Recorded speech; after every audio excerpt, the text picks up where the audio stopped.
Hey, ihr Lieben, schön, dass ihr da seid. Wir trinken gerade Kaffee und dachten so, lass mal über Ordnung reden. Also dieses deutsche Ding, Ordnung muss sein, kennt ihr das? Klingt streng, ist aber auch irgendwie gemütlich, finde ich.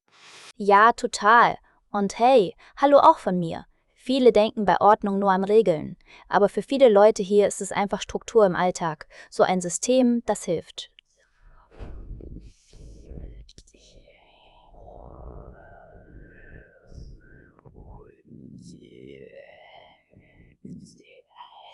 Hallo auch von mir. Ob Genau. Ordnung heißt nicht nur Gesetze, sondern auch Sachen haben ihren Platz. Im Kopf und im Zimmer sozusagen. Und in Deutschland ist das echt wichtig, auch im Job. Ich habe das stark gemerkt, als ich hergezogen bin. Die Bahn kommt meistens pünktlich, Meetings starten pünktlich und Leute erwarten das auch. Wenn du zu spät bist, das kommt nicht so gut. Ja, Pünktlichkeit ist hier wie Respekt. Also, wenn du um 10 Uhr verabredet bist, komm lieber 5 Minuten früher. Und wenn du dich verspätest, ruf kurz an oder schreib eine Nachricht. Genau, einfach sagen, sorry, ich komme 5 Minuten später. Das ist höflich. Ich plane immer ein bisschen Puffer ein. Dann bin ich entspannter und lücke nicht chaotisch. Und Ordnung sieht man auch bei der Bürokratie. Dieses Wort klingt schwer, ich weiß. Bürokratie bedeutet viele Formulare, viele Schritte, aber auch klare Prozesse. Zum Beispiel die Anmeldung, also wenn du in eine neue Wohnung ziehst. Oh Gott, ja, die Anmeldung beim Amt. Das Amt ist das Büro von der Stadt, also eine Behörde. Ich war beim Bürgeramt, hatte einen Termin und ich brauchte meinen Ausweis und den Mietvertrag. Tipp, mach Kopien und nimm alles mit. Und nimm dir Zeit, wirklich. Manchmal wartest du. Aber wenn du alle Papiere hast, läuft es oft sehr effizient. Viele sagen, es ist viel, aber am Ende funktioniert es. Ich war am Anfang total verwirrt, ehrlich. Aber dann habe ich gemerkt, es gibt Listen, es gibt Infos online und die Mitarbeiter erklären auch Sachen. Frag einfach freundlich nach, das hilft mega. Ein anderes Thema ist Ruhezeiten. Das sind Zeiten, in denen man leise sein soll. Meistens mittags so um 13 bis 15 Uhr und ab 22 Uhr und sonntags sowieso ruhig. Oh, ich habe da eine kleine Story. Ich habe einmal sonntags gebohrt, nur kurz. Mein Nachbar hat sofort geklingelt und war super freundlich, aber meinte, heute bitte nicht, ist Ruhezeit. Ich war erst schockiert, aber dann habe ich es verstanden. Ja, das ist für den Frieden im Haus. Es geht nicht darum, dich zu nerven. Es ist einfach Rücksicht. Wenn alle ein bisschen leiser sind, ist's für alle entspannter. Und dann Mülltrennung, haha, mein Liebling. Am Anfang dachte ich, Hilfe, welche Tonne? Gelb für Verpackung, blau für Papier, braun oder grün für Bio, schwarz für Rest. Tipp, lies die Infos auf den Tonnen, da steht's drauf. Oder schau in die Hausordnung. Das ist das Blatt mit den Regeln im Haus. Da steht oft, was wohin kommt. Und frag die Nachbarn, die helfen meistens gern. Viele Leute sagen ja, Deutschland ist streng. Aber für mich bringt die Ordnung Ruhe. Ich weiß, was zu tun ist. Ich weiß, wann ich laut sein kann, wann nicht. Das macht den Alltag leichter. Stimmt. Manche vermissen ein bisschen Spontanität, klar, aber man kann auch spontan sein, nur halt geplant spontan, haha. Also heute Abend, 19 Uhr, spontanes Eis essen. Passt beides zusammen. Ja, genau. So ein Mix. Ich habe zum Beispiel feste Zeiten für Arbeit, Sport, Essen. Und dann sage ich, wenn alles fertig ist, entscheide ich spontan, ob ich noch rausgehe. Das ist so Freiheit in Ordnung. Im Job merkst du es auch stark. Meetings haben oft eine Agenda, also eine Liste mit Punkten. Man bespricht die Punkte, macht ein Protokoll. Das ist eine kurze Zusammenfassung. Danach weiß jeder, was zu tun ist. Und Leute kommen vorbereitet. Ich finde das echt angenehm. Du verschwendest keine Zeit. Und ja, pünktlich anfangen heißt auch pünktlich Feierabend. Das ist auch schön. Viele, die neu hier sind, fragen, wie passe ich mich an?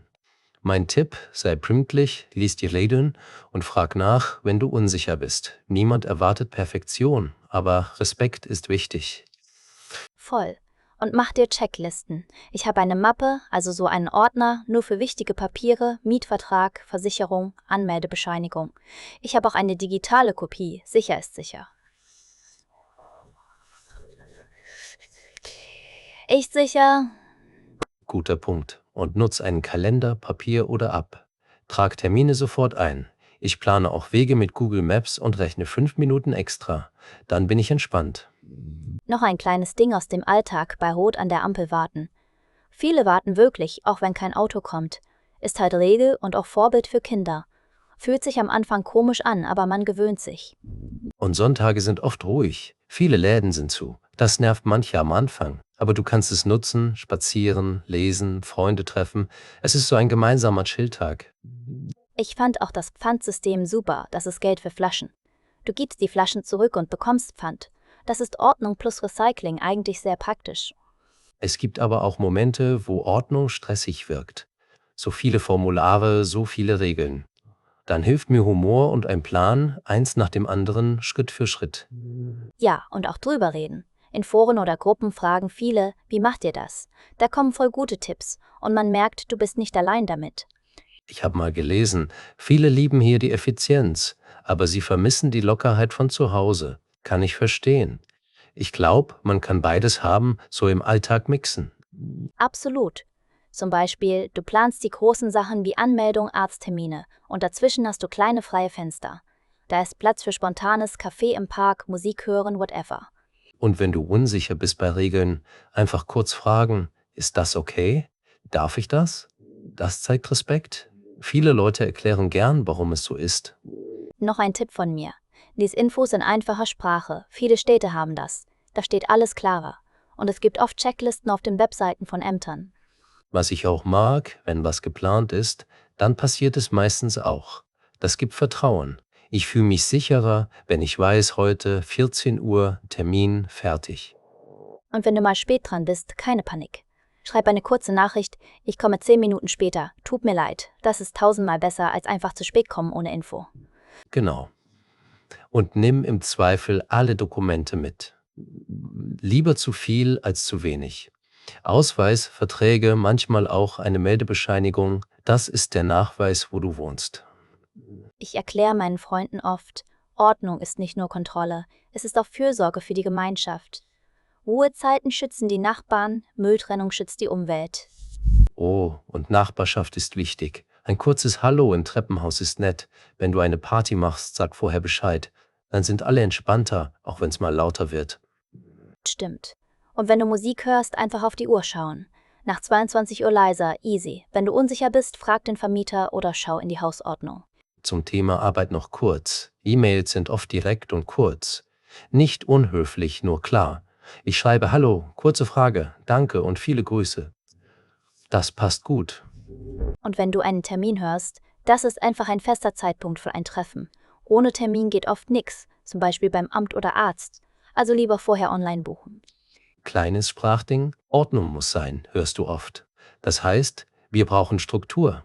Man sagt das auch scherzhaft, wenn man den Tisch aufräumt. Haha. Genau, und aufräumen heißt Sachen an den Platz bringen, sortieren heißt Sachen ordnen, zum Beispiel nach Farbe oder Thema. Das hilft im Alltag sehr, auch beim Lernen von Deutsch. Ich mache das mit Vokabeln, ich habe kleine Kärtchen, die sind nach Thema sortiert. Das ist auch Ordnung, nur im Kopf. So behalte ich mehr.